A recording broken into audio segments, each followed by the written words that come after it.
ଏକ ଗଲା ଶିକାର କରି ଦୁଇ ଥିଲା ସାଥେ ତିନି ତାଙ୍କ ପଛରେ ଗଲା ବାଘ ଦେଖିଲା ବାଟେ ଚାରି ଚଢିଲା ଆମ୍ବ ଗଛକୁ ପାଞ୍ଚ ପଡିଲା ତଳେ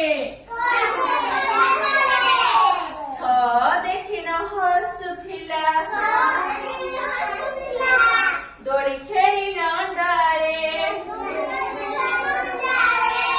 ସାତ ନାଚିଲା ଘୁଙ୍ଗୁର ପିନ୍ଧି ଆଠ ଗାଇଲା ଗୀତ ନଅ ଚାଲିଲା ନୌକା ଧରି ଦଶ ମାରୁଥିଲା କାକ ହେଲା।